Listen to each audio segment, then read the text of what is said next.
A well-known professional tennis umpire who's behind bars this morning after she was arrested in her U.S. Open uniform and charged with murdering her 80-year-old husband in April. ABC's Dan Harris is here with all the details for us. Good morning, Dan. Robin, good morning. For decades, she rubbed elbows and crossed swords with some of the most famous and combative figures in professional tennis. But this morning, Lois Goodman is in jail here in New York City, waiting to be sent home to California to face murder charges.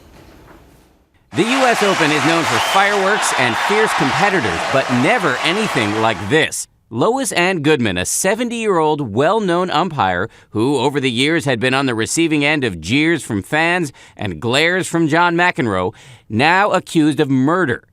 On the evening of April 17th, Goodman called police to her home in Los Angeles, where they found Alan Goodman, her 82-year-old husband and father of her 3 children, dead. Lois allegedly told police her husband had fallen down the stairs, but after an investigation, they determined she had, quote, personally used a deadly and dangerous weapon, to wit, a coffee cup, to bludgeon her husband to death.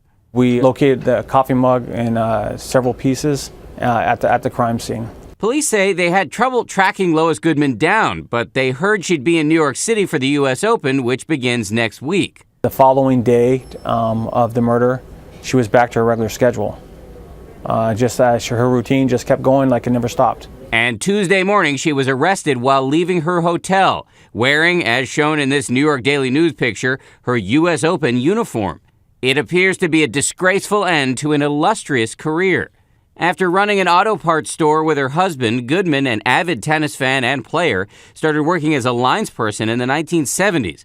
Andre Agassi once even apologized to her after complaining about a call.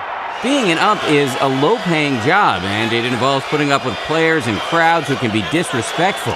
But Goodman told the Los Angeles Times in 1994 that she loved it anyway. Quote, "You can't let anything bother you, and you can't take anything personally. If you do, you're in big trouble." She is clearly in big trouble right now. The New York Times reporting this morning that Goodman not only allegedly beat her husband with that coffee cup, but also stabbed him with pieces of it. She is being charged with first-degree murder, and her attorney says she is going to fight this case.